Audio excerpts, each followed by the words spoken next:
Hadir, Pak. Oke.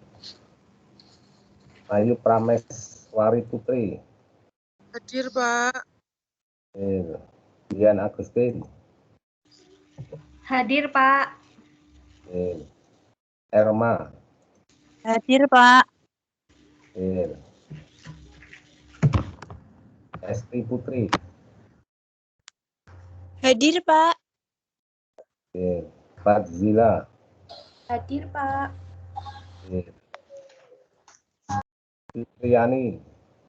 Konjani. Hadir Pak Fitriani. Oke. Herlina.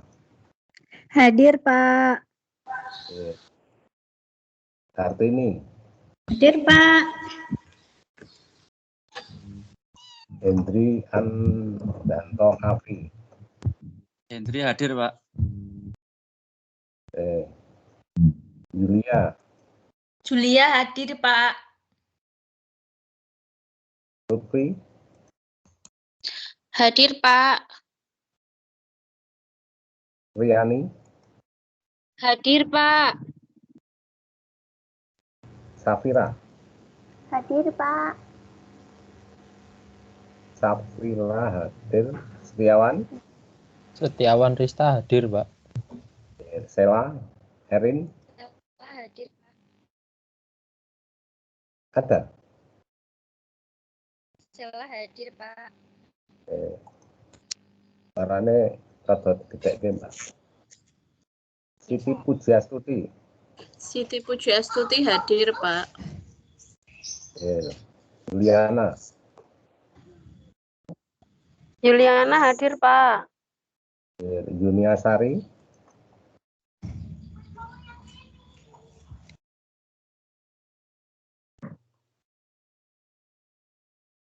Yuniasari.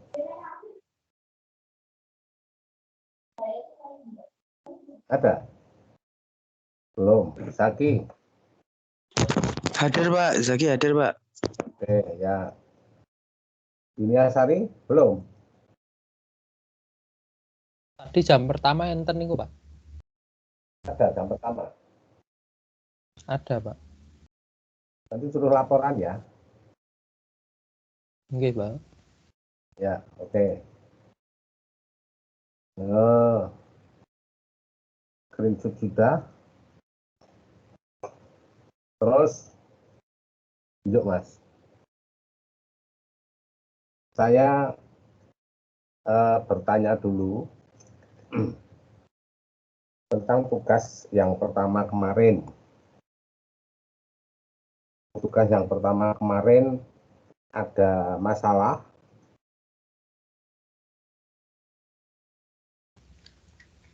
Alhamdulillah mboten, Pak. Boten, Pak. Tidak Ya. ada. Alhamdulillah, Pak. Ini nanti setelah pertemuan ini saya kirim tugas yang kedua. Ya, tolong segera dikerjakan juga. Segera dikerjakan. Karena setelah pertemuan keempat ini kami harus laporan ke UT Pusat. Jadi tolong segera dikerjakan, diunggah ke LMS, ya, diunggah ke LMS. Kalau nanti ada yang saya minta untuk menghubungi saya, segera menghubungi. Karena apa? Karena mungkin saya rasa ada nilai yang kurang. Ya. Kenapa saya suruh menghubungi tidak lewat grup saja? Karena itu tidak konsen. Jogo aku. Oke. Oke, Pak. Oke, segera dihubungi. Terus nanti kalau sudah terlanjur di upload ke LMS, kalau sudah terlanjur nanti yang terakhir itu diedit, setelah diedit diunggah, yang sudah diunggah dihapus. Hapus. Oke. Ya, yang pertama dihapus, yang kedua diunggah atau diedit gitu loh. Bisa toh? Sakit, Pak. Nggih, Pak. Oke. Terus saya minta sekali lagi jawabannya sesingkat mungkin. Jangan lebih dari 2 lembar. Syukur bisa 1 lembar. Jadi jawabnya yang simple saja. Oke, ora sah bedabiah apa. Ora sah bedabiah dawa-dawa. Terus ditulis dengan Word saja. Ditulis Word. Tidak usah ditulis tangan, ditulis Word saja. Dikirim ke grup WA. Oke, ada pertanyaan? Boten, Pak. Boten, Pak. Yang lain? Dikumpulkannya kapan, Pak? Secepat mungkin. Waktunya 1 hari seperti kemarin ya. Langsung jawabannya, Pak. 1 hari. Langsung jawabannya saja. Nanti bentuknya seperti kemarin, pilihan ganda. Kalau kalian menjawab A itu apa, terus alasannya apa, singkat saja. Iya, Pak. Ya. Jadi soalnya tidak usah ditulis lagi, rasa dikirim. Nah, tidak ngebak-baki file itu, mungkin dua akeh. Nggih, Pak. Jawabnya saja. Oke, saya bertanya lagi.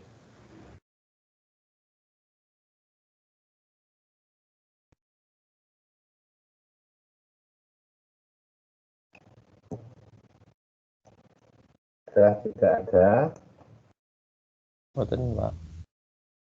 Ya. Kalau tidak ada, kita mulai.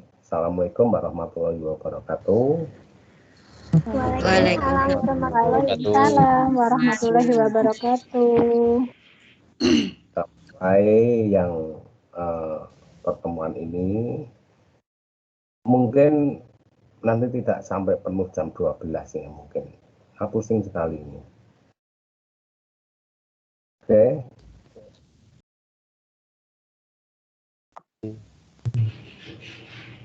Ya.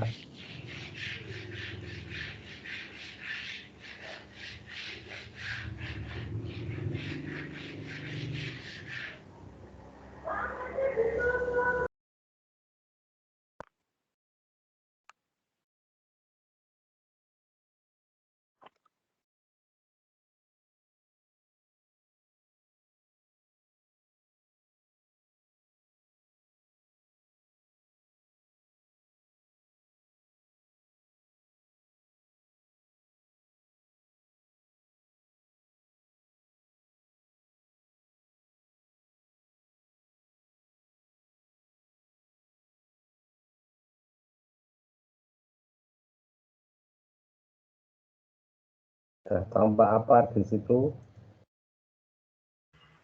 Absen. Saya absen. Saya absen. Pak.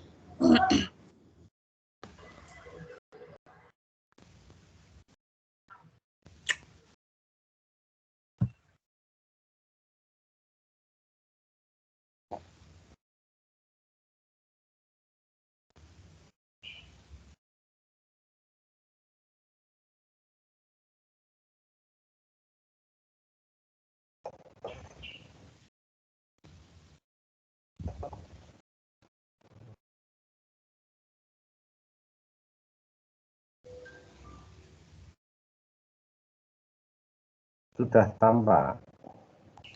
Dereng, Pak. Tunggu ya. Ini sebetulnya sudah itu. Kita ulangi lagi. Belum nampak, Pak. Oke.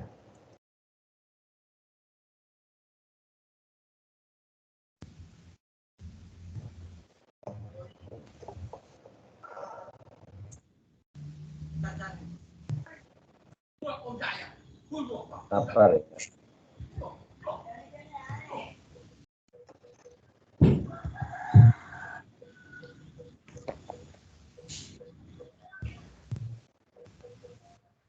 Sampun.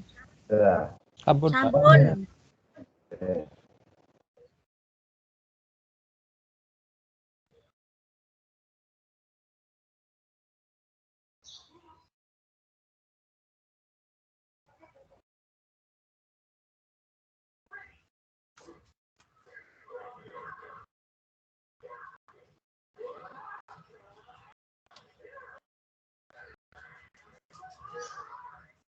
Ya, kita melanjutkan yang kemarin ada konsep dasar ekonomi, sejarah. Nah, kita lanjutkan, kita lanjutkan dengan konsep dasar geografi.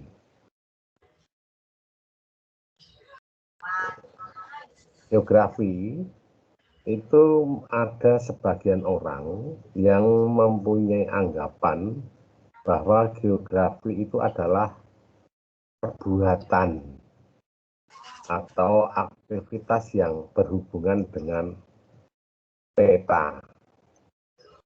Jadi sebagian orang ini beranggapan bahwa geografi ini hubungannya dengan peta. Hubungannya dengan peta, padahal tidak selalu berhubungan dengan peta. Pokoknya konsepnya itu orang kalau wis ngerembuk geografi mesti mlayune nyanggon peta.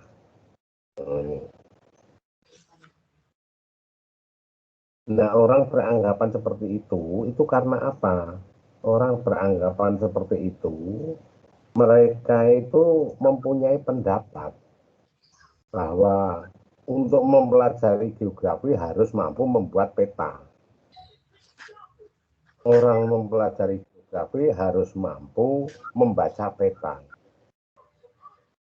Ataupun harus mampu bekerja sama dengan pihak-pihak lain yang urusannya dengan pembuatan peta. Sebetulnya tidak seperti itu. Itu memang ada benarnya. Jadi sekali lagi ya, sebagian orang, hanya sebagian orang itu beranggapan kalau geografi ini hubungannya dengan peta. Karena apa? Karena kalau ingin mempelajari geografi itu harus mampu membuat peta, harus mampu membaca peta, atau harus mampu bekerja sama dengan pihak yang urusannya dengan peta. Sebagian orang memang menganggap hal seperti itu. Padahal tidak harus seperti itu. Itu juga betul, tetapi tidak harus seperti itu. Ada 6 hakikat geografi. 6 hakikat geografi. Geografi itu sebagai ilmu pengetahuan biofisik, kehidupan fisik. Hakikat yang kedua, hubungan timbal balik manusia dengan alam. Yang ketiga, ilmu ekologi manusia. Ekologi manusia. Yang keempat, studi tentang lahan. Studi tentang lahan. Terus hakikat yang kelima, studi penyebaran gejala-gejala di permukaan bumi. Dan yang keenam, itu teori keruangan bumi. Memang 6 hakikat yang ada, 6 hakikat geografi, ini kalau dihubungkan semua, ini ada hubungannya dengan peta. Tapi tidak harus berhubungan dengan peta. Contoh yang pertama itu tadi, sebagai ilmu pengetahuan biofisik, kehidupan fisik. Nah, ini terus kalau dilarikan ke peta memang gampang. Di mana letaknya, di mana, sebelah mana. Nah, ini hubungan timbal balik dengan alam. Alam yang sebelah mana? Oh, alam pegunungan atau alam pesisir atau alam yang lain. Nah, ini manusia dengan alam itu di sebelah mana, alam yang mana. Nah, ini kalau dihubungkan memang bisa langsung mengarahnya ke peta. Tapi tidak harus berhubungan dengan peta. Memang kalau hakikat geografi ini dihubungkan dengan peta, ini memang gampang dan mudah untuk dihubungkan ke sana. Sebagai teori keruangan bumi, ya keruangan bumi itu juga berhubungan dengan peta. Sebagai penyebaran gejala di permukaan bumi itu kalau dihubungkan juga dengan peta. Nah, ini konsep dasar geografi. Memang seperti itu.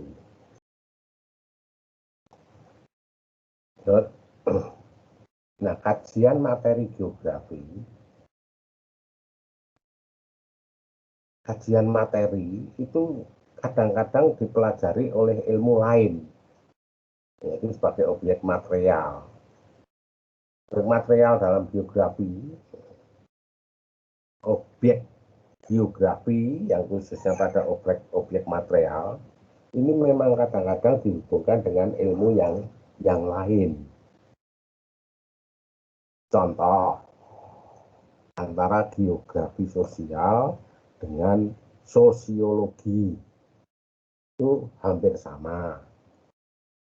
Ya, sosiologi dengan geografi sosial.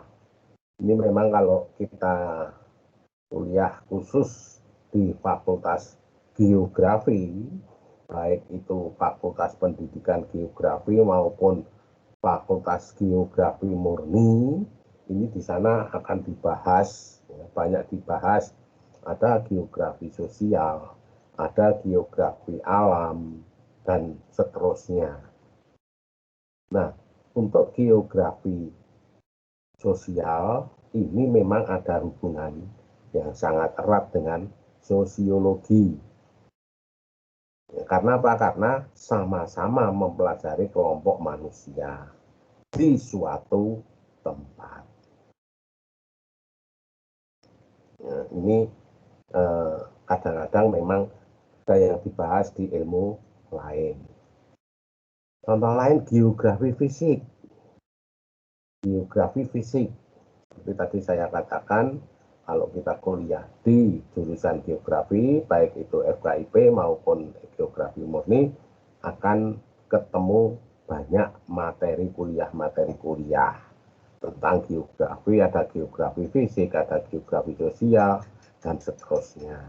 Nah, kalau geografi sosial, geografi fisik, ini juga dipelajari di geomorfologi. Dipelajari juga di geomorfologi, dipelajari juga di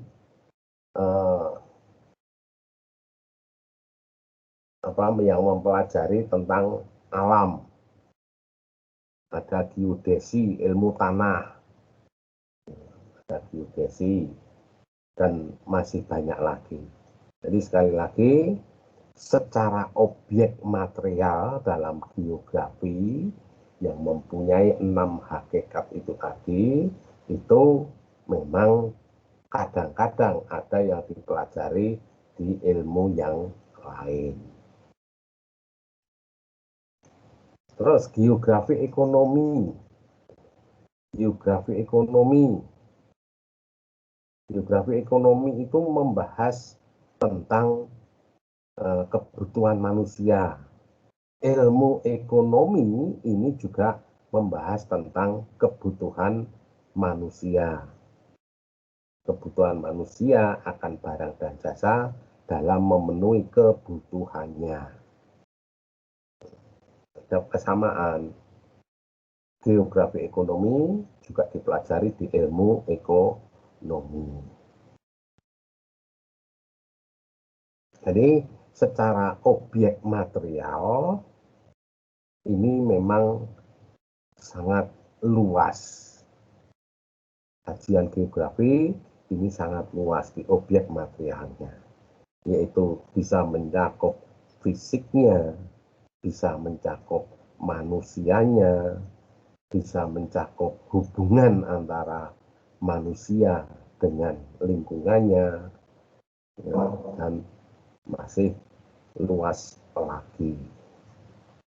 Jadi, kajian materi geografi ini memang sangat luas, yang kadang-kadang secara objek material itu dipelajari di ilmu-ilmu yang lain. Nah, ada yang bisa mencarikan contoh lagi geografi apa yang dipelajari di ilmu yang lain selain yang saya sebutkan itu tadi, geodesi, ilmu tanah, dan seterusnya. Coba saya persilahkan kalian, tidak turu, dipersilahkan, monggo. Ada. Setiawan Rista Pak, coba Pak. Oke, monggo. Kalau geotermal itu masuk buatan nih Pak? Geotermal itu kan termasuk panas bumi lah ya, itu panas bumi. Itu dipelajarinya tidak di geografi, tetapi dipelajari geotermalnya itu ya, geotermalnya itu bukan kajian dari geografinya, tetapi tempat di mana geotermal itu ada, itu geografi fisik. Tempat di mana itu dipelajarinya di sana. Jadi tidak mempelajari secara langsung geotermalnya. Kalau geotermalnya dipelajari di tingkat panas bumi, tanahnya ini. Termasuk juga ini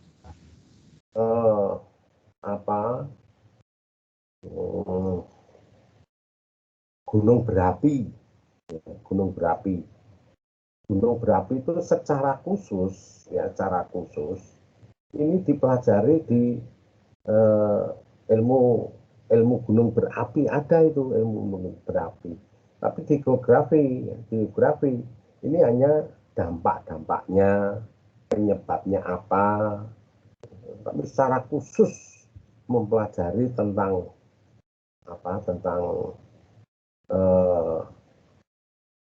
ke gunung berapian ini tidak mempelajari di sana. Terus tentang lingkungan alam, ya, lingkungan alam yang ada di Bayat dan sekitarnya. Ada yang wilayah Bayat, Cawas dan sekitarnya, asalnya dari sana? Nggak ada. Ada Pak, kayaknya Pak. Ada. Apa sebutkan coba? Yang rumahnya atau tempat kerjanya daerah sekitar Bayat, Cawas.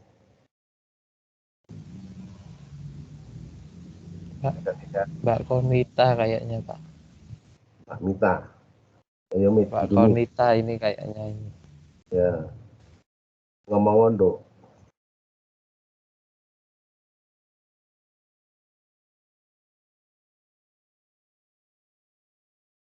Oh, sindirit. Sinyalnya jelek Pak biasanya Pak. Udah, begini aja. Ada yang pernah ke Bayat, yang pernah ke Bayat ke dekat Ringin, apa itu Ringin itu jalan mau ke Ngerangan, Banyurit, Banyurit bener, jalan ke Ngerangan ke pertigaan itu dekat SMP 1 Bayat, tahu? Pulau buatan kertas Pak. Mbak Nita yang tahu, Pak. Apa? Yo ngomong Oke. untuk siapa? Banyurit apa? Banyuripan apa ya? Kalau nggak salah. Nah, di sana sebelumnya sebelah kulon atau sebelah utaranya itu ada kampus bersama. Ya, ada kampus bersama. Kampus bersama itu milik beberapa perguruan tinggi di Indonesia ini. Jadi UGM, Unifed, dari Jawa Timur dan seterusnya itu ada sebuah kampus bersama, kampus lapangan, ya, kampus lapangan Banyuripan. Nah, tempat base camp itu dekat Banyuripan itu yang merupakan kampus bersama itu adalah sebuah base camp yang dipakai untuk penelitian wilayah Bayat dan sekitarnya. Nah, kenapa? Karena di daerah Bayat dan sekitarnya termasuk Cawas itu ini mempunyai penampakan alam yang komplit yang ditemukan atau yang ada di Indonesia. Biasanya penampakan alam itu ditemukan tidak komplit, tetapi hanya sebagian-sebagian di beberapa wilayah. Nah, di daerah Bayat dan sekitarnya itu mempunyai penampakan alam yang komplit. Ada tanah purba. Tanah purba itu yang terletak di Melian. Ya, Melian. Gunung, saya lupa namanya itu. Itu adalah tanah purba, tanah yang tertua di sana. Terus ada bentuk basin itu cekungan yang sangat luas yang sekarang terisi oleh endapan lumpur. Terus ada batu metamor atau batu malian yang dulu adalah merupakan sebuah gunung kapur, dan gunung kapur itu tertekan oleh inti bumi yang berupa magma naik ke atas, memanaskan kapur itu, lalu berubahlah kapur itu menjadi yang namanya marmer. Ada itu di daerah Bayat, Mangunan kalau nggak salah, Mangunan. Di sana ada sebuah bukit yang dinamakan Gunung Jokotuo. Gunung Jokotuo. Terus di sana mungkin kalian juga pernah ke sana piknik rono atau yang-yangan rono. Ada batu kapal, adalah itu penampakan alam yang komplit itu hanya ada di situ, Mbayat dan sekitarnya. Kalau ingin melihat basin yang luas ada di Meksiko, tapi di sana tidak ada batu metamor. Terus kalau kita perhatikan daerah Cawas dan sekitarnya, ya, Cawas ke selatan, itu dulu entah tahun berapa, entah berapa ratus tahun yang lalu atau berapa juta tahun yang lalu, itu merupakan sebuah lautan. Ya, itu berupa lautan. Kenapa bisa diindikasikan sebuah lautan? Karena di batu-batu kapur di daerah Mbayat, Cawas dan sekitarnya itu, karena kan batunya batu kapur toh, ya, tanah kapur toh. Nah, di sana pecahan-pecahan batu kapur itu banyak terdapat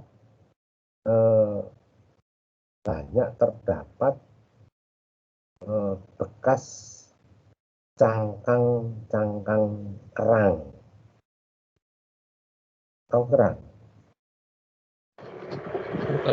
Tahu. Iya, Pak.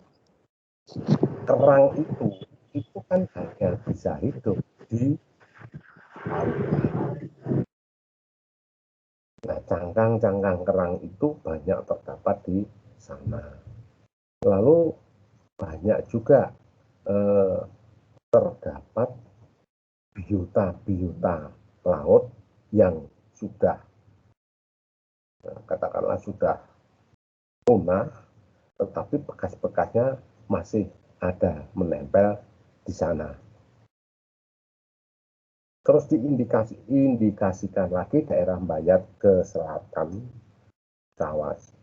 Ini air sumurnya, ya, air tanahnya, ini mempunyai rasa yang agak asin.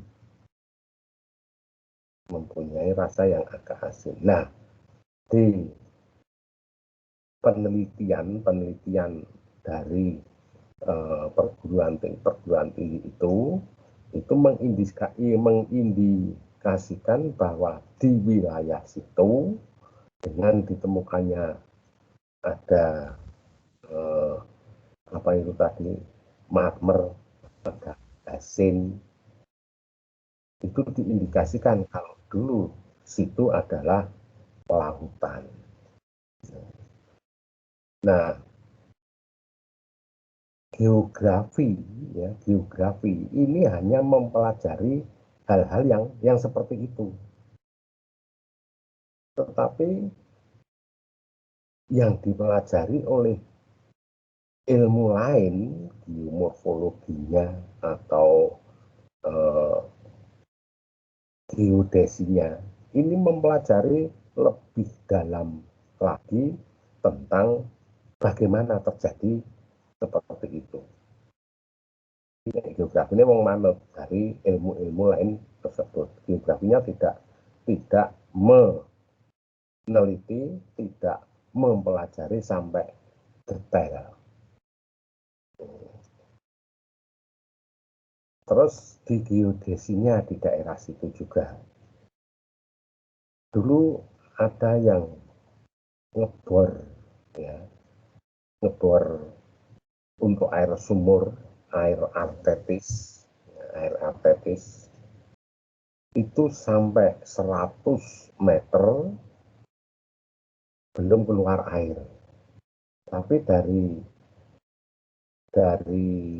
lapisan-lapisan tanahnya, ya, dari lapisan-lapisan tanah yang dibor itu terdapat dan ditemukan indikasi bahwa di situ pernah terjadi atau pernah ada sebuah laut di sana. Nah, ini oleh karena itu tadi disebutkan memang ada ilmu-ilmu lain, ya, secara objek materialnya yang kadang-kadang mempelajari hal tersebut sampai detail. Ini keterangan saya, monggo yang ingin bertanya lagi.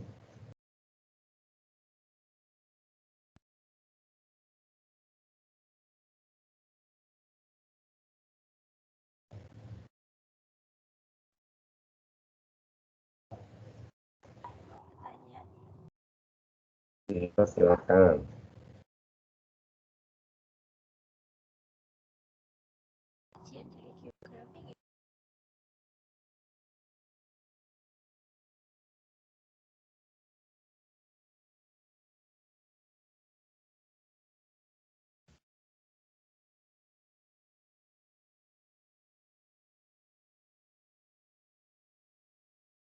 Mic-nya kecil, Mbak. Ya.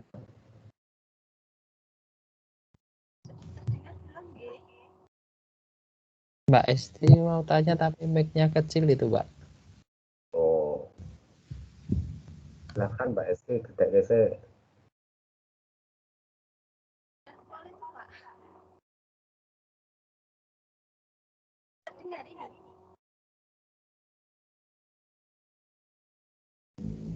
Belum, Mbak. Mbak Yuniarsi sudah ada. Yuniarsi ya. Belum masuk tadi. Yuniasari, Pak. Yuniasari. Derek, Pak. Oke, udah. Kita lanjut dulu.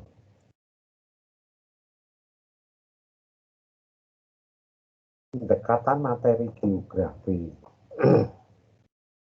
Yang pertama, pendekatan ke ruangan. Setiap tempat di permukaan bumi ini mempunyai ciri-ciri yang khusus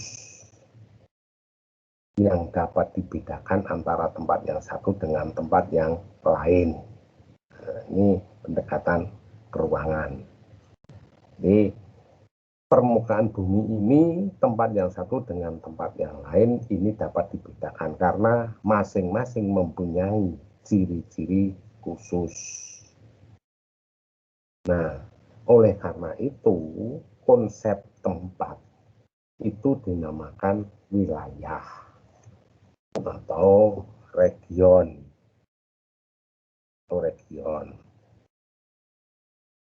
Dalam geografi ada dua pengertian tentang wilayah itu. Wilayah yang formal dan wilayah yang fungsional. Wilayah formal itu disebut formal region, wilayah fungsional disebut fungsional region. Wilayah formal ini dapat dibedakan dalam dua pengertian, yaitu yang pertama pengertian internasional, yang kedua pengertian nasional. Sedangkan pengertian fungsional ini adalah bagian dari permukaan bumi yang terdapat beberapa keadaan alam yang saling berlawanan untuk memungkinkan timbulnya bermacam-macam kegiatan yang saling mengisi. Ini pendekatan ke ruangan itu. Jadi pendekatan ke ruangan bahwa di setiap permukaan bumi ini berbeda-beda karena masing-masing mempunyai ciri-ciri tertentu. Nah, untuk keterangan yang lain, kalau konsep wilayah ini ada dua, yaitu konsep wilayah region, formal region dan fungsional region. Wilayah yang formal ini bisa pengertian internasional, bisa pengertian nasional. Kalau pengertian fungsional, ini bagian di permukaan bumi. Ini pendekatan ke ruangan. Nah, terusnya konsep tempat dalam pengertian wilayah ini dapat digunakan sebagai pendekatan geografi. Konsep tempat dalam pengertian wilayah. Nah, klasifikasinya ada uniform region. Uniform region itu adalah suatu wilayah yang dijadikan sumber dasar telaah geografi. Karena apa? Karena disebabkan adanya keseragaman dalam kriteria tertentu. Wilayah uniform region ini keseragaman wilayah yang satu dengan wilayah yang lain. Jadi ada kesamaan, tidak semuanya seragam, tetapi ada kesamaan. Terus nodal region itu adalah wilayah yang diatur oleh beberapa pusat kegiatan yang dihubungkan melalui garis melingkar. Nodal region ini hanya pengertian, ya. Ini pengertian tentang pendekatan geografi yang klasifikasinya seperti itu. Terus generik region. Generik region itu wilayah yang diklasifikasikan berdasarkan jenisnya. Sehingga fungsi wilayah itu fungsinya diabaikan. Fungsi dari wilayah itu diabaikan. Ya, diklasifikasikan saja berdasarkan jenisnya. Terus spesifik region. Spesifik region itu wilayah berdasarkan kekhususannya. Berdasarkan kekhususannya sehingga merupakan daerah tunggal yang mempunyai ciri-ciri tersendiri. Artinya di lain tempat tidak ada. Ya, tidak ada. Ini spesifik region.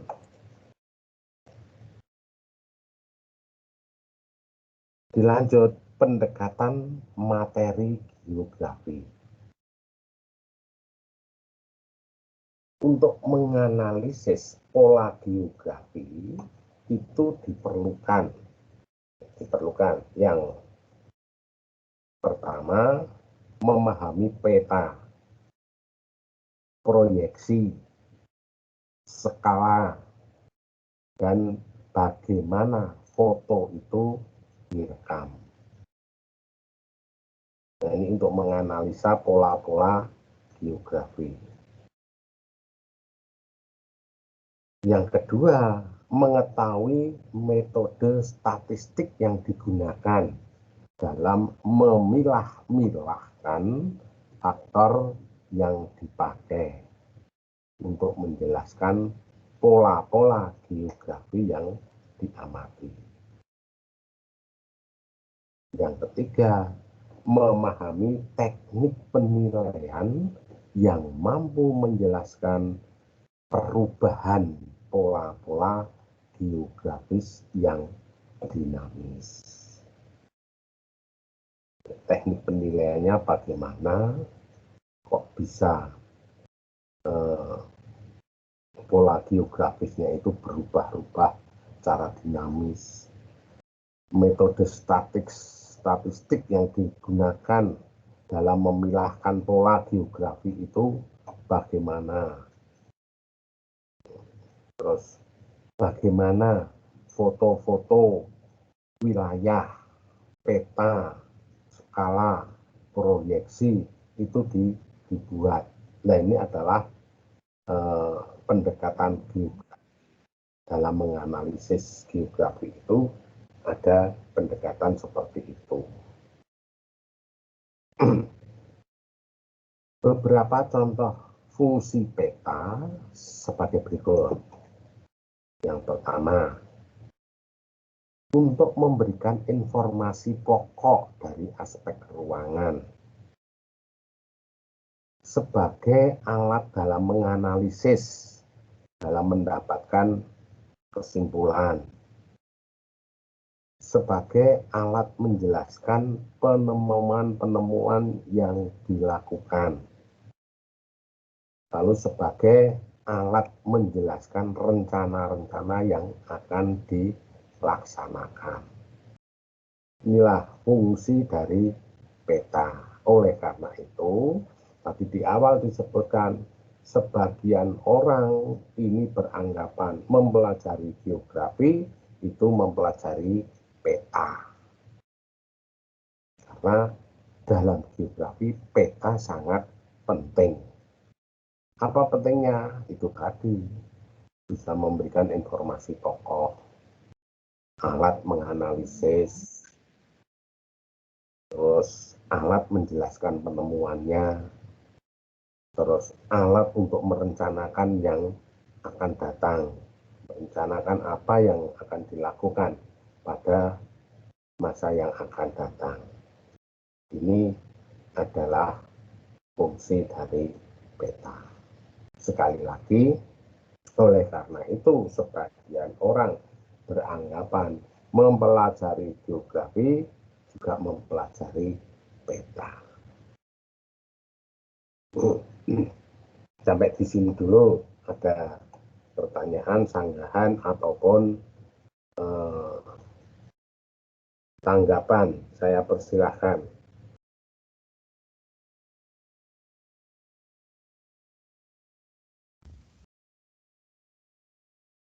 Sementara mboten, Pak.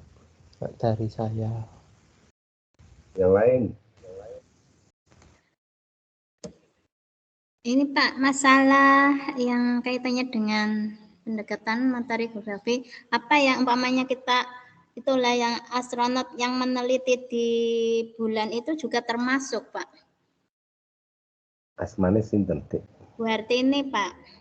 Hartini. Apakah penelitian di bulan Iya, itu termasuk salah satu dari termasuk pendekatan dari ilmu geografi atau bukan, gitu ya? Nggih. Ini sudah berbeda ya. Jadi dalam hal ini geografi itu hanya sebagai cabang ilmu antariksa.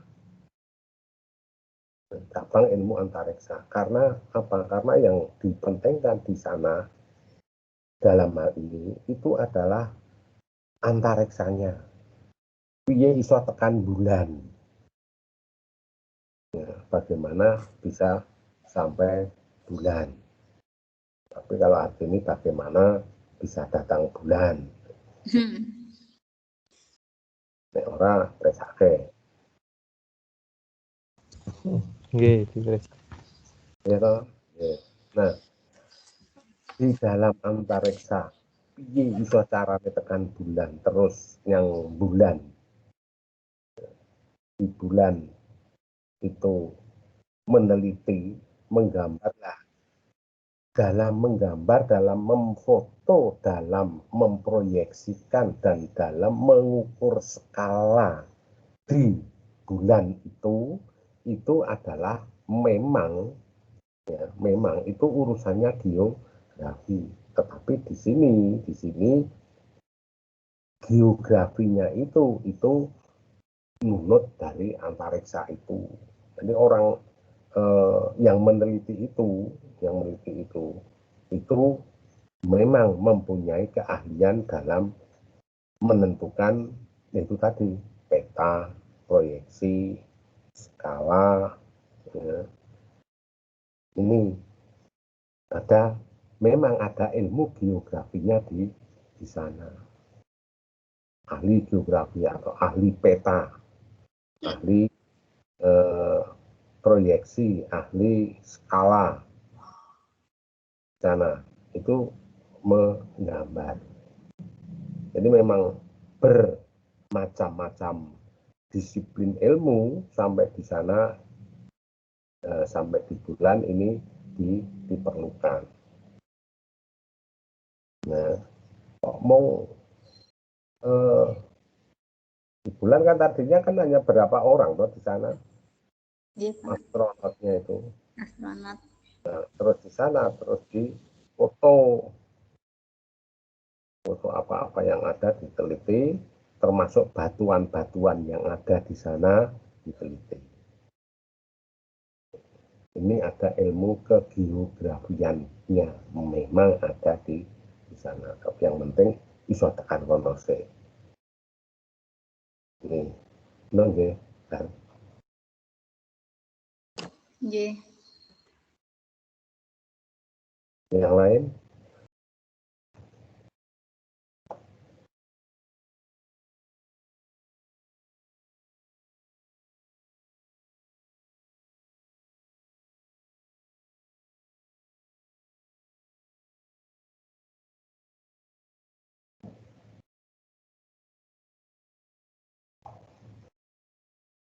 Yang lain? Kita beri kesempatan, ayo.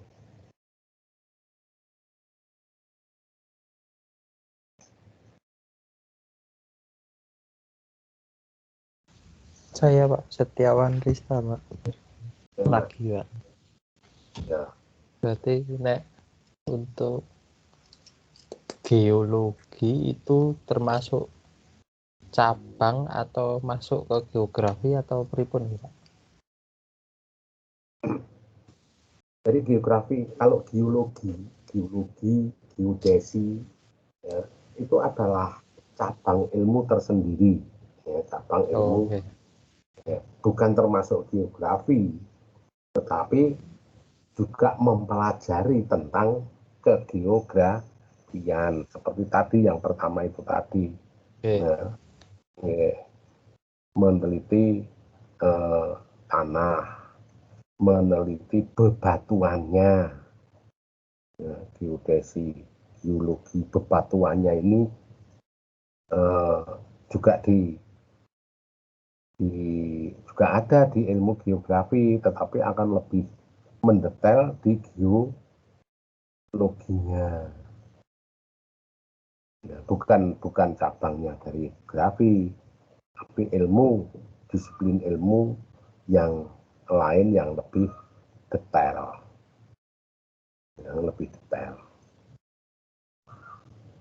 Jadi kalau di geografi itu ada geografi tanah.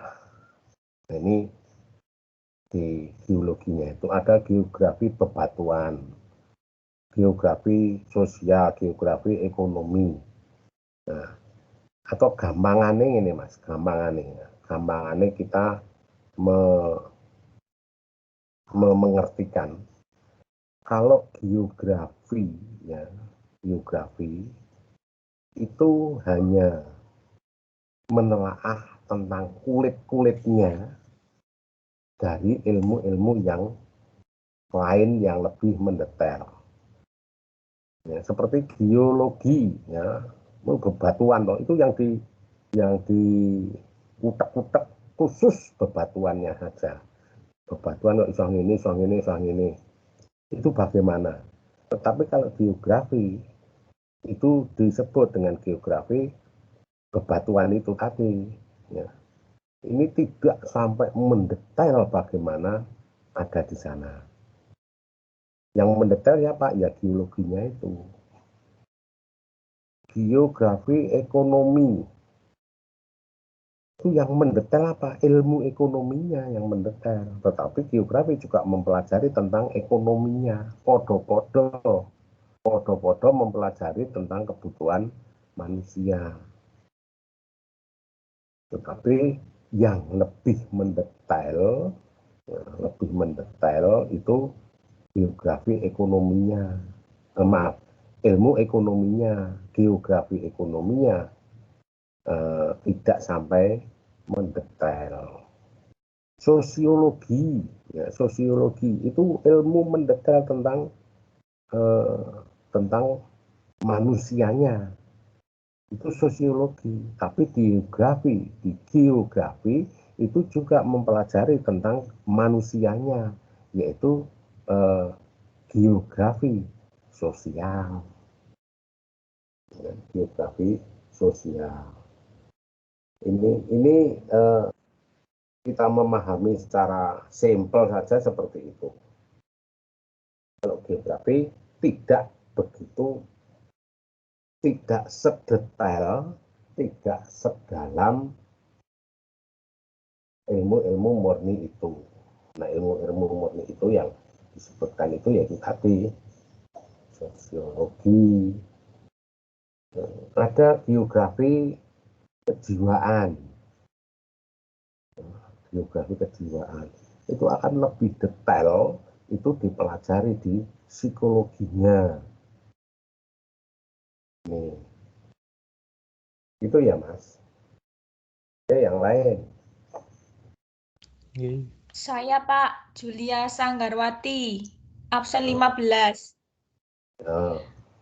Ya, kalau yang digunakan sebagai patokan atau ukuran, misalnya mengukur usia batu atau penemuan-penemuan purba itu ada patokan sendiri atau ilmu sendiri gitu nggak Pak?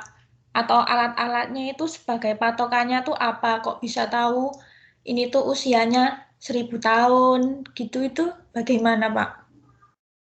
Itu memang ada ilmu tersendiri, ya, ilmu tersendiri yang tidak hanya satu disiplin ilmu dipakai, tapi ada beberapa. Misalkan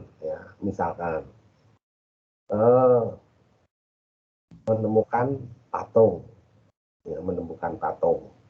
Ini patung ini kira-kira umurnya 500 tahun, misalkan seperti itu ya. Atau ternyata tidak patung, keramik gitu aja, keramik. Ya, gerak patung, gerak pokok. Nah, barang yang ditemukan itu jenisnya seperti apa? Ya, artinya jenisnya seperti apa itu, misalkan kalau patung, ini jenis Hindu, pada zaman Hindu. Nah, patung seperti ini kok hampir sama dengan patung yang di sana. Lalu disimpulkan, berarti patung yang ditemukan ini sejenis dengan patung yang ada di sana. Lah, patung di sana itu pada zaman ini itu, ya, zaman X itu kira-kira hidup sekitar tahun sekian. Berarti patung ini termasuk umurnya kurang lebih sekian. Nah, ini dari kesimpulan. Tapi memang ada alat khusus yang mendeteksi kira-kira ini umur berapa. Itu memang ada alat khusus. Seperti juga keramik yang ditemukan di dasar laut. Ini keramik model ataupun kembangane, ya, istilahnya kembangane, coraknya ini corak seperti ini. Ini berarti keramik yang corak seperti ini pada dinasti Han atau dinasti apa. Lah, dinasti itu hidup kira-kira tahun berapa? Berarti keramik yang ditemukan ini sekitar sekian puluh tahun. Nah, ini jadi perkiraan seperti itu. Manusia purba seperti ditemukan di daerah Sangiran itu ya, banyak ya. Ada potongan-potongan ini, potongan tulangnya seperti, ini manusia purba, kira-kira pada zaman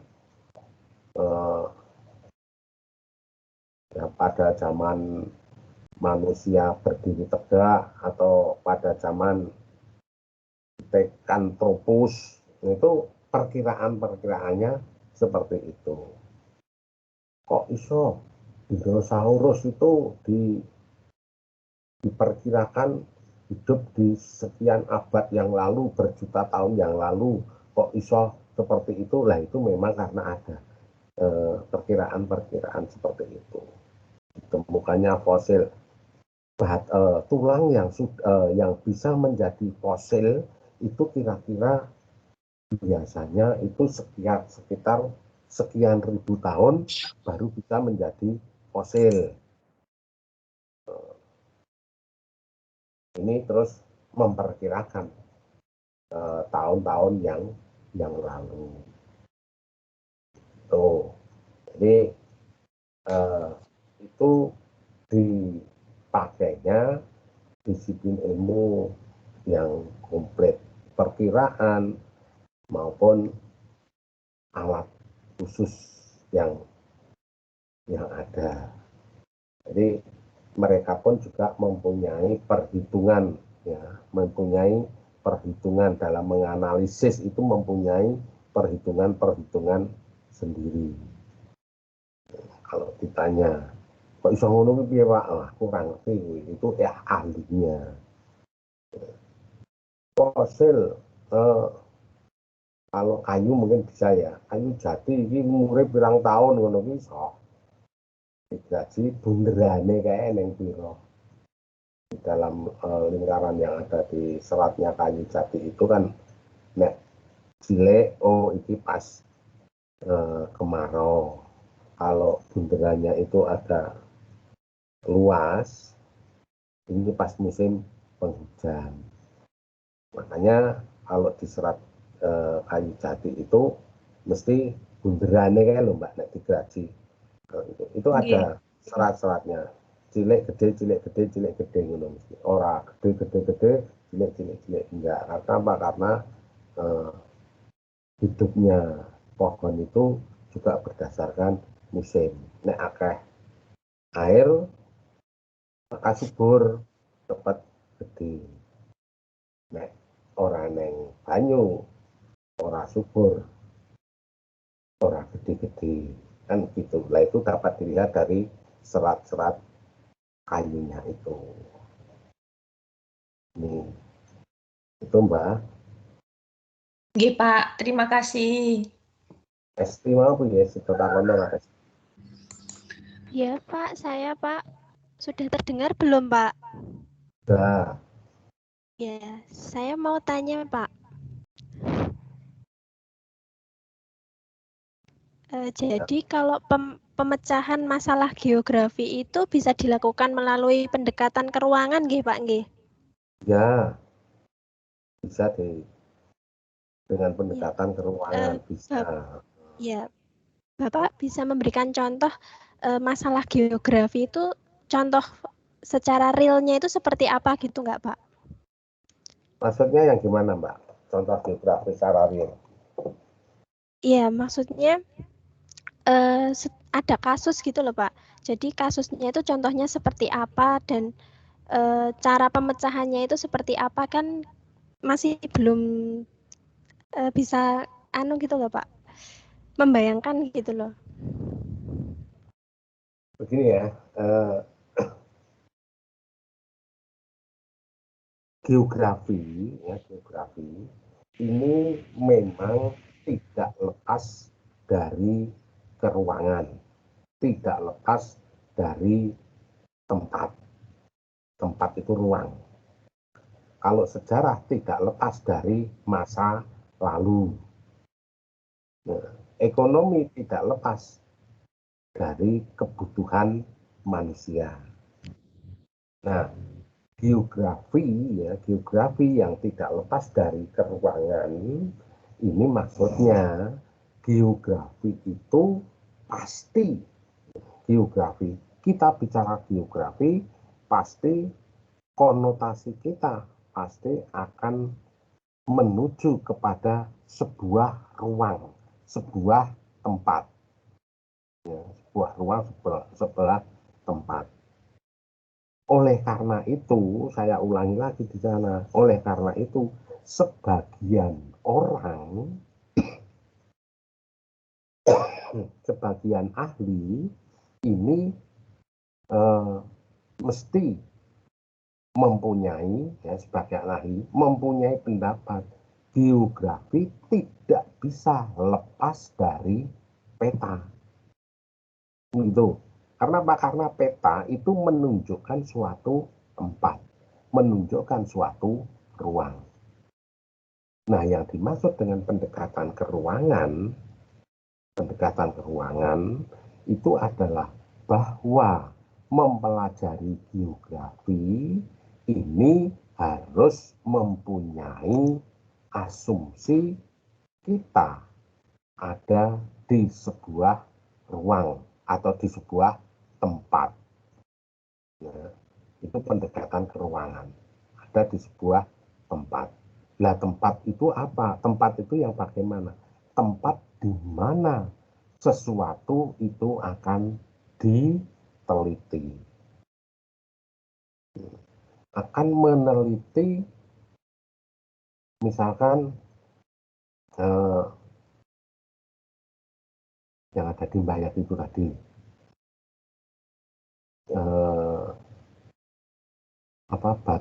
batu kapal. Ya. Kenapa itu disebut batu kapal? Akan meneliti seperti itu. Kita lihat bentuknya batu. Oh, batunya kayak apa? Kok bisa seperti itu bagaimana? Dulunya bagaimana? Nah, ini ruang dari atau tempat dari batu kapal itu, diteliti sekitarnya. Oh, mau neki iki. Terus jarine maune ini sebuah lautan. Apa betul itu batu itu sebuah fosil dari kayu-kayu kapal yang telah menjadi fosil? Oh, ternyata tidak, itu sebuah batu saja. Kenapa kok disebut batu kapal? Apa mau bentuknya seperti kapal atau bagaimana? Terus lagi di daerah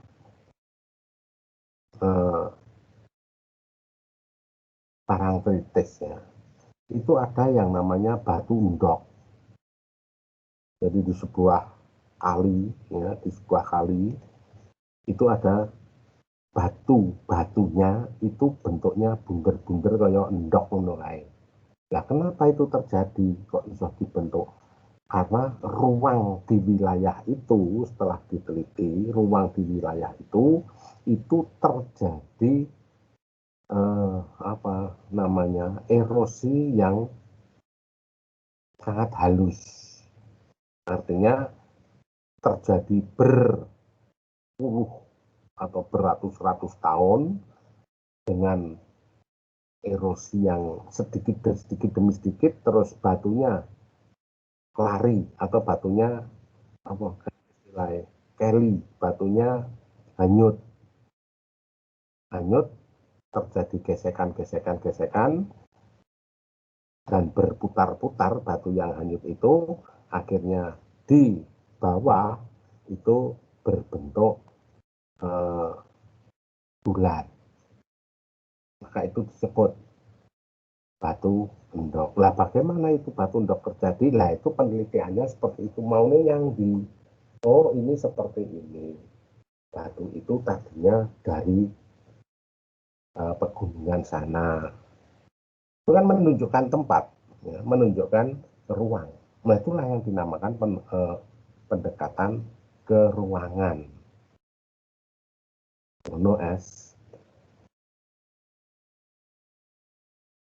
Oh, nggih, Pak. Berarti misalkan begini, Pak. Saya kan baca ini sebuah artikel ya, Pak. Pemecahan masalah geografi tentang yang terjadi di musim hujan seperti ini. Dikarenakan adanya penebangan hutan, itu kan mengakibatkan banjir, Pak. Berarti itu juga cara penyelesaian dan menganalisanya itu juga menggunakan pendekatan keruangan, begitu kan ya, Pak? Tentang terjadinya. Iya. kok bisa terjadi banjir? Pendekatan ke ruangan seperti gini Mbak, seperti yang lebih konkret lagi daerah Jakarta aja yang viral ya, Jakarta. Kenapa Jakarta itu selalu banjir? Siapapun siapapun gubernurnya mesti banjir. Tidak pernah kok Jakarta itu tidak mengalami banjir. Setiap tahun mesti akan mengalami banjir. Hanya saja banjir itu bisa diminimalisir.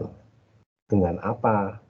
Dengan pompa sedot itu dibuang ke laut langsung bisa dan sebagainya. Itu urusan ekonomi. Lah kenapa kok terjadi banjir itu? Karena begini, Jakarta itu wilayahnya rendah, gitu. Wilayahnya rendah di bawah wilayah yang lebih tinggi, yaitu daerah Bogor. Daerah Bogor yang mempunyai curah hujan yang sangat tinggi. Air yang dari Bogor itu tidak disedot atau tidak meresap langsung ke tanah di wilayah Bogor, tetapi banyak yang tumpah mengalir ke wilayah yang di bawahnya. Nah, wilayah di bawahnya itu adalah Jakarta itu tadi.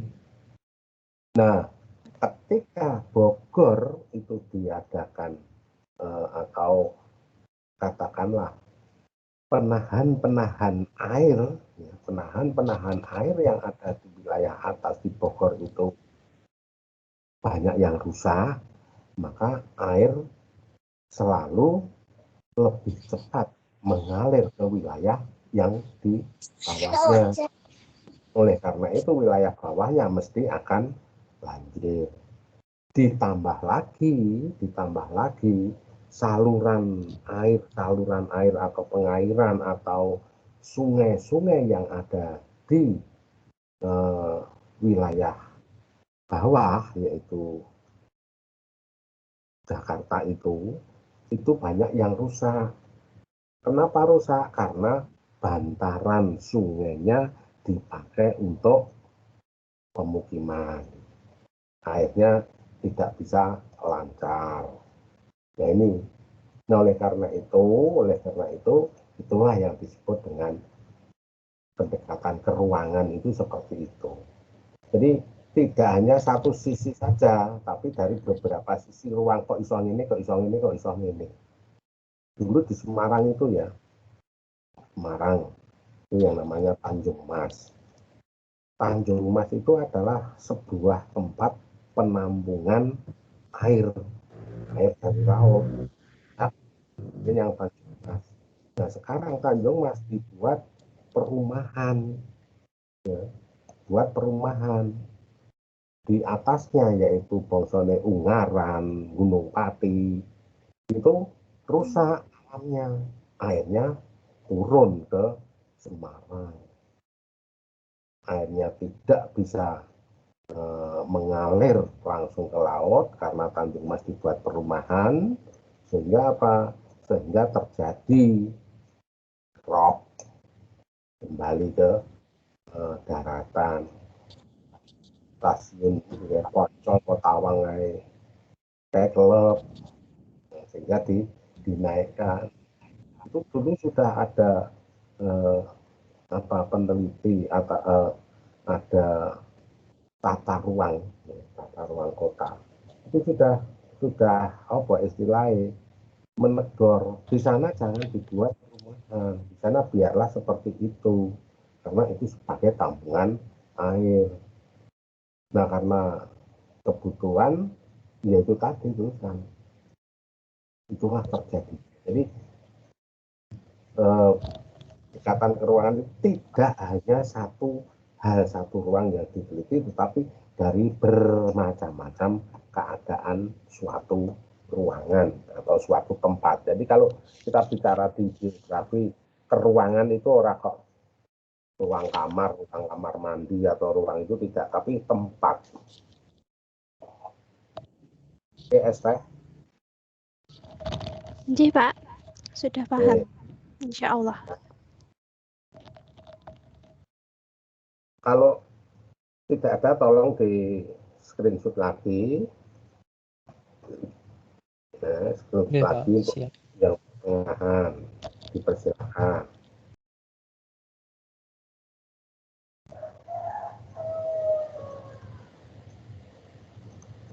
Yo.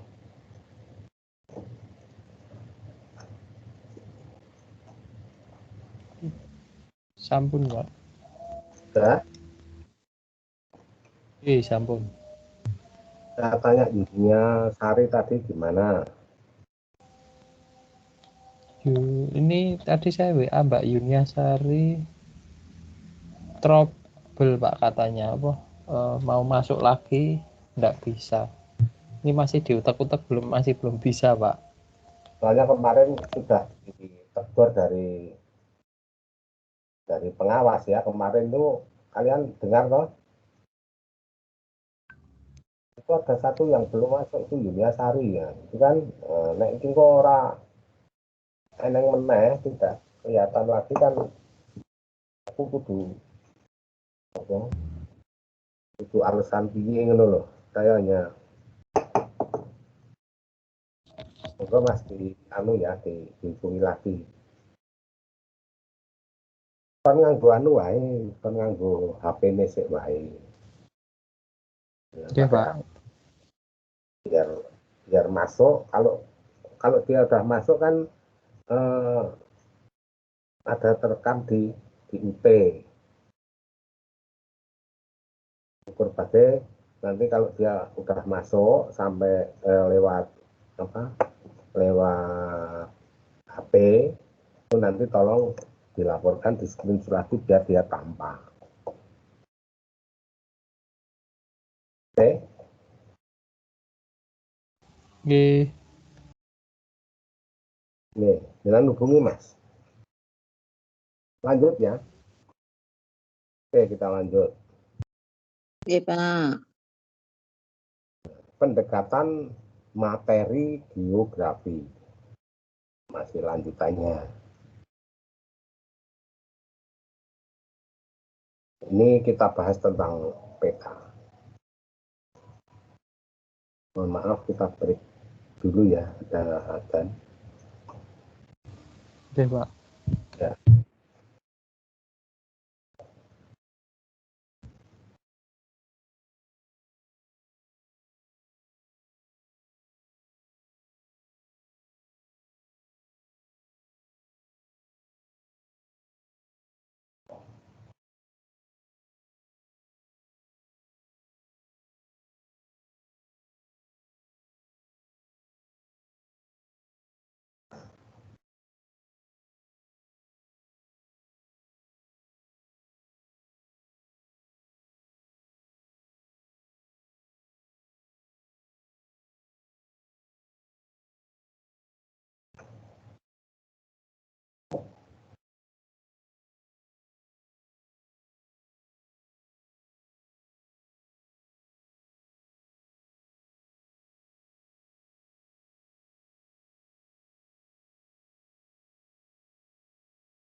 Halo?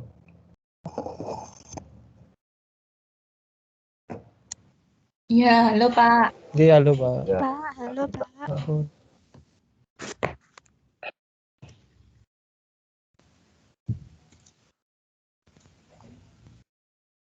Maaf Pak, Yuniasari baru Kita hadir lanjutkan Pak. ya. Ya, kita habiskan dulu. Sudah komplit ya.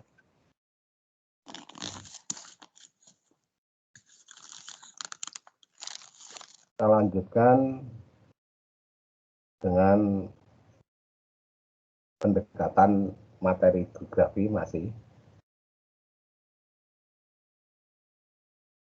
Klasifikasi peta ini menurut penggunaannya itu ada skala peta, kenampakan dari peta itu sendiri yang dibedakan menjadi 3 kelompok. Kelompok yang pertama itu peta topografi. Peta topografi itu gambaran secara umum permukaan lahan atau tempat itu. Termasuk di dalamnya itu ada peta perencanaan, ada peta geografi. Yang kedua cat itu juga sebuah peta sebetulnya, tapi ada perbedaannya. Cat dan peta jalan itu disusun dengan tujuan membantu navigasi, seperti map di Google itu ya, itu namanya kelompok kedua, cat dan peta. Lalu yang ketiga, peta tematik. Peta tematik itu peta yang hanya menunjukkan tema-temanya saja, tema-tema tertentu. Dalam hal ini adalah tema yang khusus, peta tematik. Jadi tidak tampak akan jalan-jalannya, topografinya itu tidak tampak, tapi di sana tampaknya hanya secara khusus. Khusus yang bagaimana? Khusus tergantung peta tematik itu tentang apa. Misalkan tentang penduduk, maka akan tergambar di sana itu nanti kalau penduduk suatu wilayah itu padat, mungkin warnanya agak gelap. Penduduk yang kurang padat mungkin kurang gelap. Nah, mungkin secara nyata kalau kalian melihat peta penyebaran COVID ketika kemarin itu peta penyebaran COVID, wilayah sana merah, ning wilayah sedikit sana ada agak merah muda, ada yang kuning dan seterusnya itu contoh peta tematik. Nah di sana kan tidak tampak ini jalan yang mana, ini wilayah kelurahan mana atau mana, itu tidak tampak di sana, hanya gambar dan warna. Itu contoh peta tematik. Nah kalau contoh peta cat jalan itu yang biasa Anda pakai di lokasi tempat ya, lokasi ketika Anda mengirimkan lokasimu di mana lewat Google itu. Nah kalau peta topografi itu peta yang biasa kita lihat itu, cara topografinya terlihat. Nah untuk membaca peta kita perlu memahami skala dulu. Nah, skala itu adalah perbandingan jarak yang ada di peta dengan jarak sesungguhnya. Biasanya 1 dibanding 1000 misalkan. 1 dibanding 1000 atau 1 dibagi 1000 kan gitu ya, 1.2.1000 itu skala. Setiap 1 cm yang ada di peta itu sama dengan 1000 cm kenyataannya. Jadi kalau titik A ke titik B, titik A ke titik B itu ada diukur dengan garisan, dengan ya, dengan garisan itu ada 5 cm misalkan. 5 cm, kalau skalanya itu 1 dibanding 1000, berarti kenyataannya titik A dengan titik B itu ada 5000 cm. Jadi semakin besar pembandingnya, semakin besar pembandingnya, maka peta itu semakin kecil. Semakin kecil. Dan sebaliknya. Macam skala ini ada sebagai berikut. Skala angka atau skala pecahan. Nah, skala angka atau skala pecahan yang saya utarakan itu tadi. Terus ada skala kalimat, dinyatakan kalimat 1 dibanding 1000.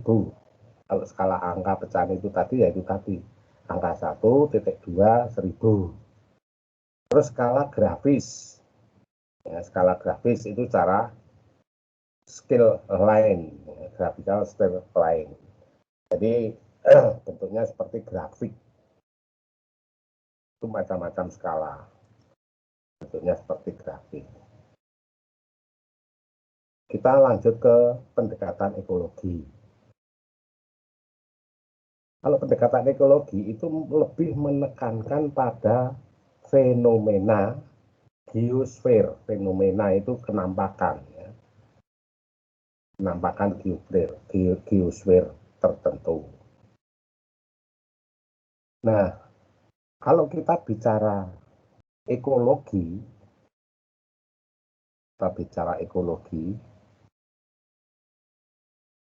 artinya atau itu berarti kita tidak bisa mengartikan secara sempit. Ekologi yang dimaksud di sini ini secara menyeluruh, termasuk di dalamnya, ya, termasuk di dalamnya phenomenal environment dan cyclical relic of human action. Jadi sekali lagi untuk menganalisis dengan ekologi, dengan pendekatan ekologi, kita tidak bisa lepas dari pengertian ekologi secara sempit. Kita harus memakai pengertian ekologi secara luas. Kemarin pada pertemuan awal ini kita sudah jelaskan, ya, dengan adanya kaitan natural environment dan behavior environment. Nah, pembagian geografi, kalau menurut Kate, ini seorang ahli pembagian geografi, ahli geografi namanya Kate, ini membedakan bahwa lingkungan, fenomena, dan gejala fisik. Fenomena itu kenampakan, gejala fisik. Terus lingkungan tingkah laku. Dan yang ketiga, persepsi dan aspirasi penduduk terhadap bencana alam gunung berapi. Ini pembagian geografi menurut Kate. Ada lingkungan atau kenampakan gejala fisik, ada tingkah laku maupun aspirasi dan persepsi penduduk yang ada di wilayah bencana gunung berapi.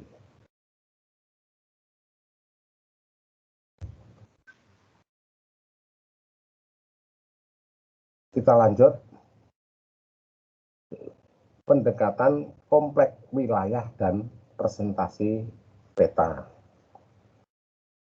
Kombinasi antara analisis keruangan dan analisis ekologi disebut analisis kompleks wilayah. Jadi kita tadi sudah mempelajari analisis keruangan dan analisis ekologi. Nah, kombinasi dari keduanya itu disebut analisis kompleks wilayah.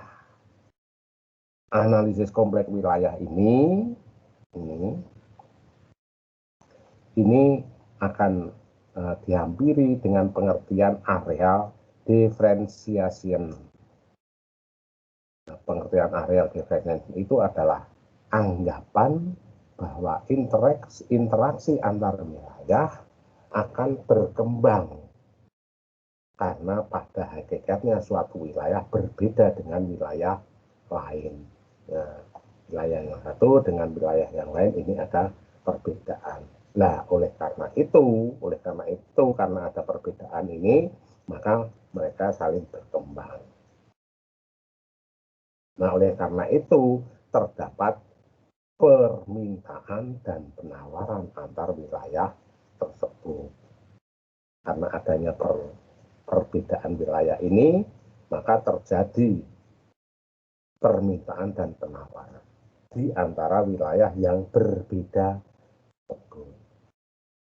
Wilayah penghasil ini, nah ini kita tidak bisa lepas dari ekonomi juga. Karena apa? Karena terdapat permintaan dan penawaran tersebut. Kita tidak bisa lepas dari ekonomi. Beberapa metode komunikasi dalam bahasa tulis, bahasa lisan, dan penggunaan angka-angka, sedangkan yang digunakan untuk komunikasi ini secara grafis, disebut grafisasi.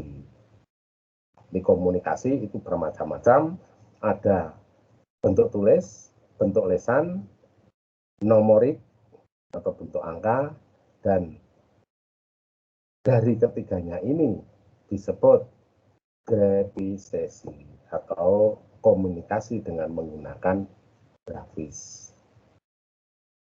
Nah, grafisasi ini terdiri dari teknik, mulai dari penggunaan fotografinya, sampai ke petanya, sampai ke grafik ataupun diagramnya.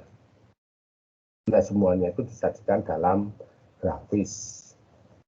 Disajikan dalam grafis. Nah, grafis itu untuk menyampaikan dan menyajikan konsep dan ide-ide. Ini adalah pendekatan dari dua pendekatan yang sudah kita pelajari, yaitu pendekatan keruangan dan analisis kompleks dan pendekatan ekologi.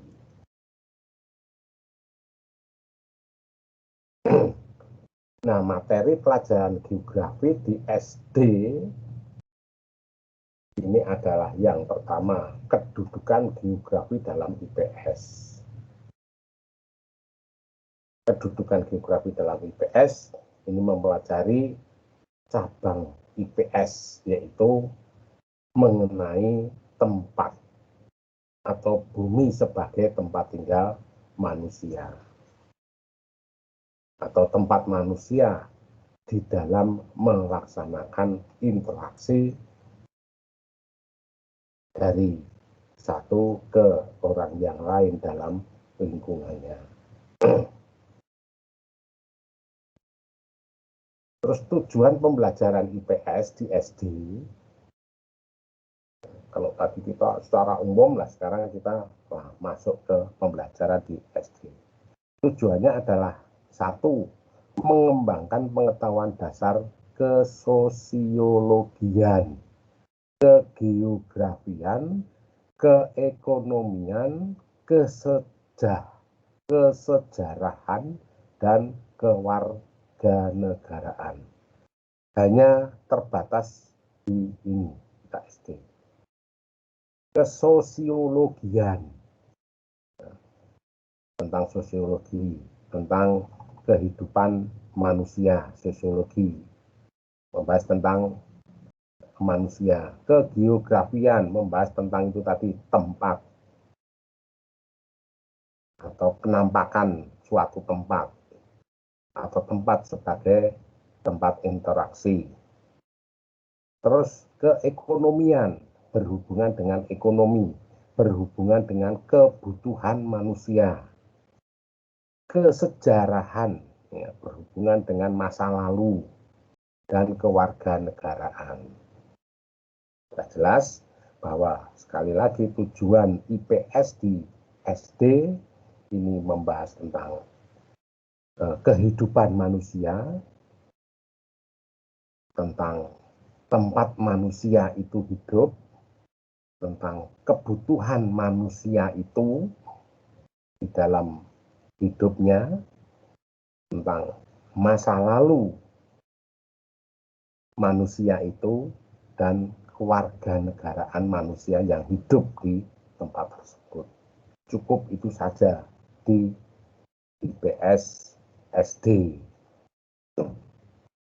Nah, di samping ruang lingkupnya atau cakupannya seperti itu, tujuan yang kedua, mengembangkan kemampuan berpikir, inquiry, memecahkan masalah, dan keterampilan sosial.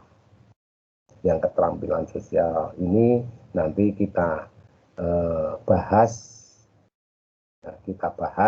pada pendidikan IPS di SD pada atau secara khusus. Kalau ini kan konsep dasar IPS.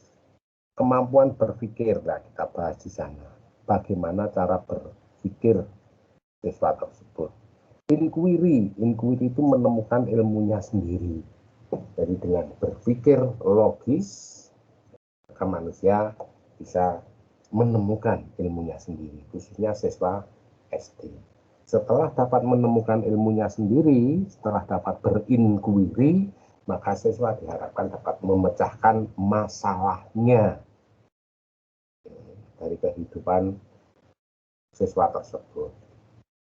Nah, kalau siswa bisa memecahkan masalahnya sendiri, karena dapat berpikir dan menemukan ilmunya sendiri itu, maka mereka dapat terampil dalam hidup bersama orang lain, bersama manusia yang lain, dalam lingkungannya.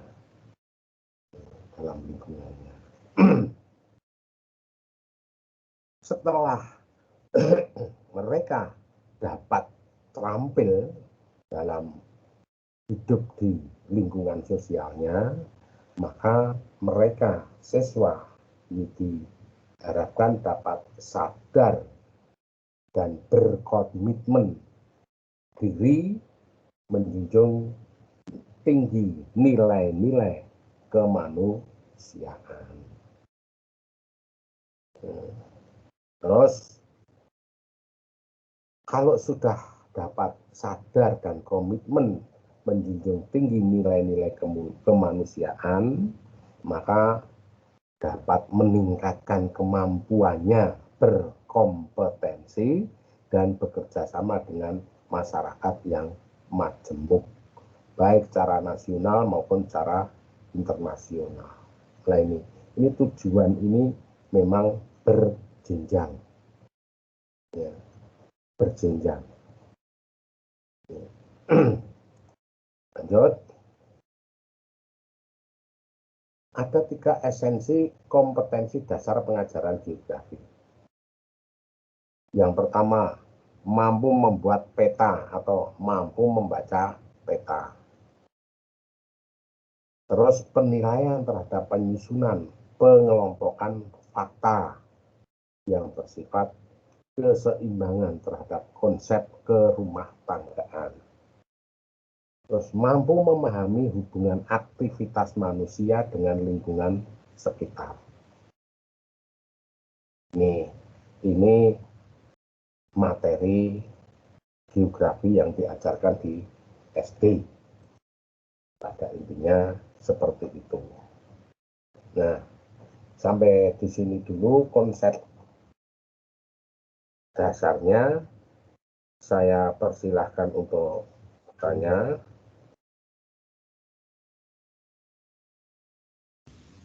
Saya beri kesempatan Yunia Sari. Masih sudah bisa masukkah?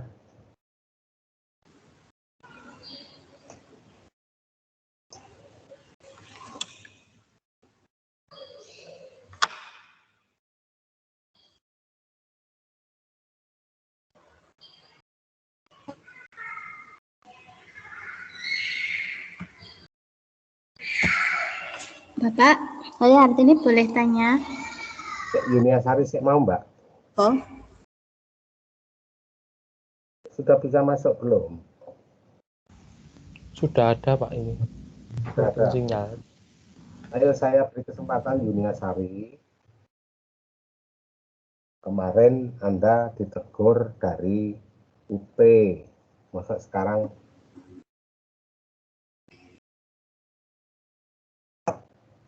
Yun?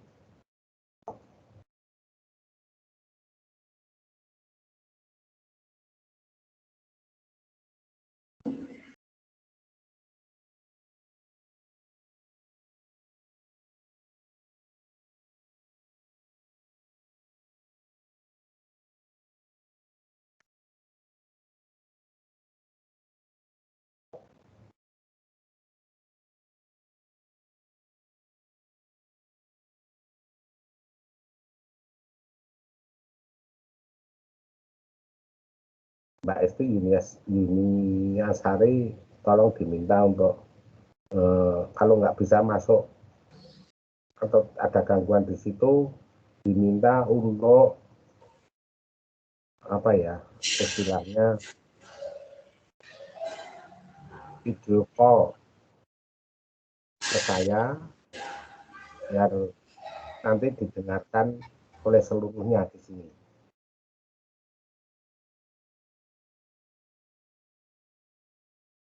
Mbak Esti. Iya Pak, ini baru saya hubungi Pak. Oh ya.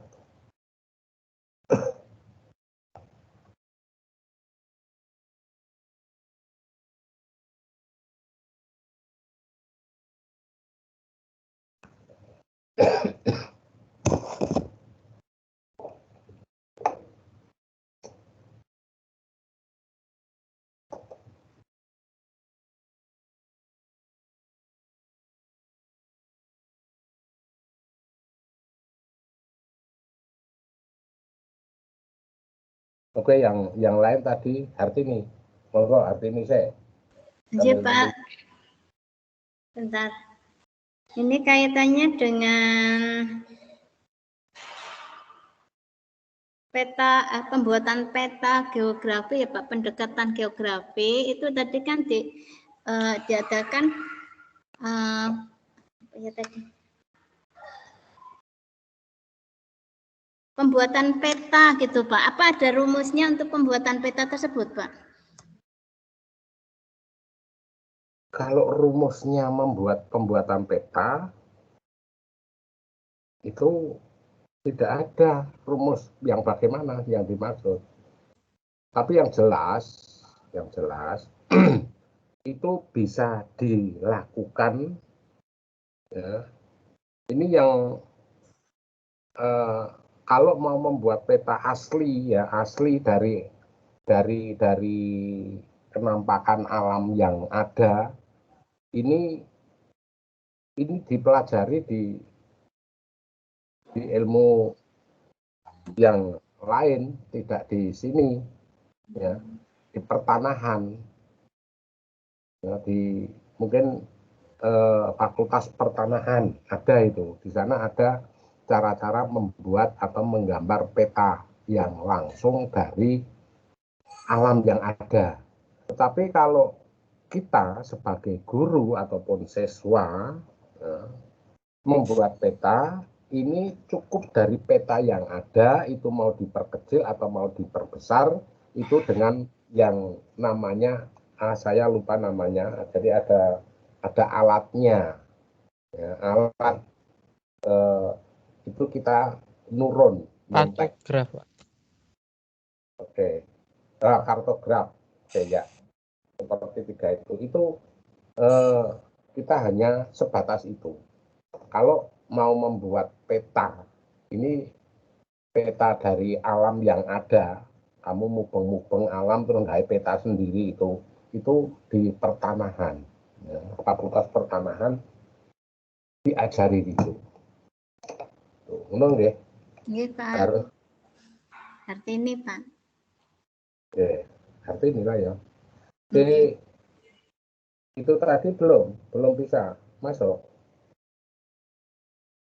Ini Pak, saya lihat di partisipan udah nggak ada itu Pak. Saya japri, saya telepon nggak diangkat. Kenapa ya? Soalnya Oke, Mbak ya Yunia juga kan rumahnya di daerah Kemalang ya Pak. Jadi kurang tahu juga di sana sinyalnya bagaimana. Ya seharusnya rakitan turun. Ya, turun. Rumahnya ke Malang dia.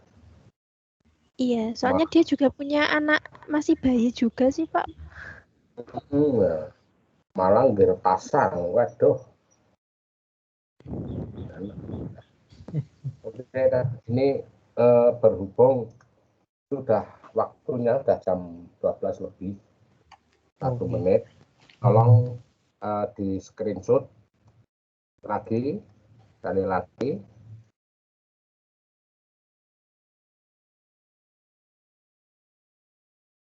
Ya, kita tambahkan.